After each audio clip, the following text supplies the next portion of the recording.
Ya, dan selanjutnya kita akan menyaksikan konferensi pers terkait dengan kerusuhan yang terjadi di Karaoke Double O di Jalan Sungai Maruni kilometer 10 Kota Sorong Selasa dini hari yang terbakar. Kita simak informasinya. Dilakukan seperti saya sampaikan tadi, Polda Papua Barat beserta jajaran berkoordinasi merangkul masyarakat, merangkul tokoh agama, tokoh masyarakat dan tokoh adat untuk mencegah tidak ada aksi balasan atau aksi-aksi lainnya.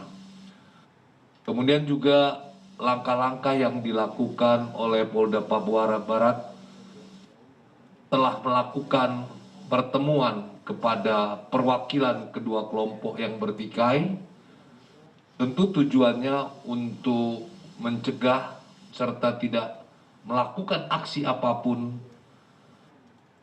agar tidak melebar kembali.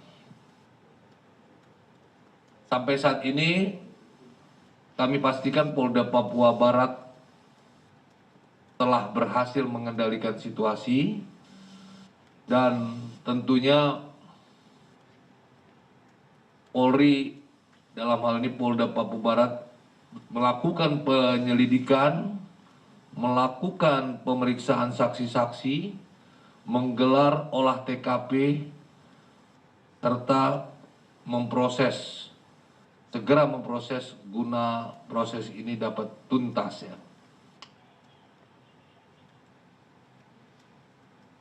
Tentu hal ini Polda Papua juga Polres Sorong akan mengungkap ya, aktor intelektual dan pelaku dari dua kelompok warga masyarakat yang bertikai. Sekali lagi kami menghimbau kepada masyarakat percayakan kepada pihak Polri untuk menyelesaikan kasus ini, menegakkan hukum kasus ini sampai tuntas dan masyarakat bisa menahan diri untuk tidak melakukan aksi balas. Kemudian yang berikut terkait dengan penemuan tempat binaan ya, atau tempat rehabilitasi milik Bupati Langkat. Terkait dengan hal tersebut, Polda Sumatera Utara telah membentuk tim gabungan baik dari Direktorat Kriminal Umum, Direktorat Narkoba, Intelijen, dan tentu berkoordinasi dengan stakeholder lainnya telah melakukan penyelidikan dan pendalaman terkait informasi di lapangan. Berdasarkan hasil lidik di awal ditemukan luas tanah 1 hektar, kemudian luas gedung ukuran 6x6 yang terbagi menjadi 2 kamar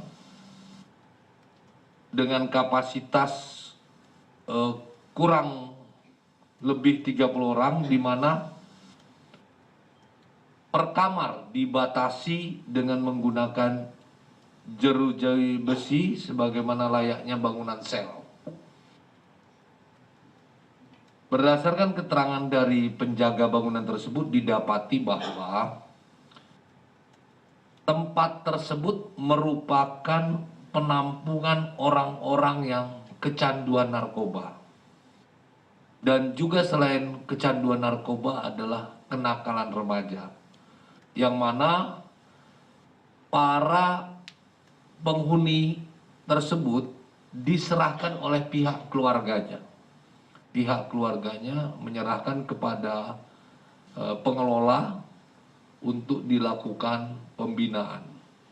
Dilakukan pembinaan yang mana orang-orang tersebut yang dibina adalah merupakan kecanduan narkoba dan juga kenakalan remaja, dan diserahkan dengan membuat surat pernyataan.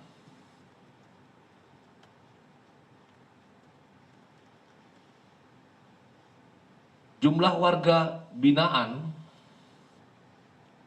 yang semula berjumlah 48 orang, kemudian hasil pengecekan tinggal 30 orang.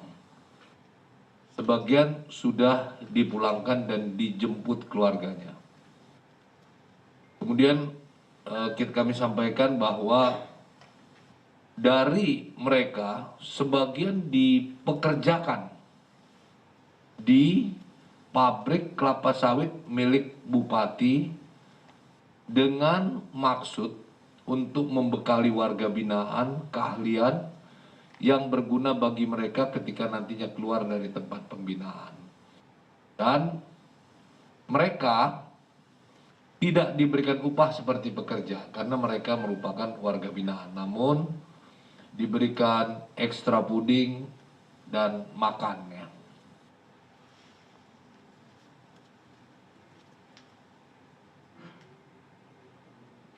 Telah ditelusuri ya bahwa bangunan tersebut telah dibuat sejak tahun 2012 atas inisiatif Bupati Langkat tersebut, dan bangunan tersebut belum terdaftar dan tidak memiliki izin sebagaimana yang diatur oleh undang-undangnya.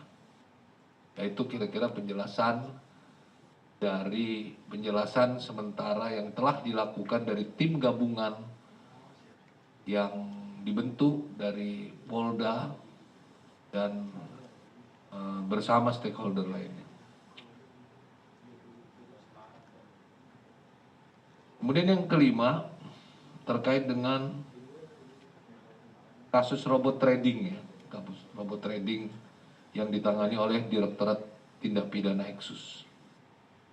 Terkait dengan update robot trading yang kemarin diekspos, saat ini update-nya 3 orang telah dilakukan penahanan dan telah dilakukan penyitaan barang bukti uang sebesar 12,5 miliar dengan tambahan yang diblokir sebanyak 75 miliar rupiah, dan sampai saat ini 1 tersangka masih dalam pengejaran.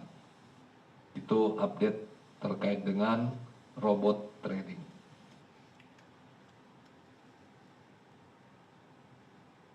Kemudian kami ulangi terkait dengan kasus FH agar lebih jelasnya. Kasus FH sudah tahap 1 dan tahap 2 telah dilaksanakan ya. Di mana tahap 1-nya itu tanggal 18 Januari, tahap 2 dilaksanakan kemarin hari Senin tanggal 24 Januari 2022. Ya biar jelas.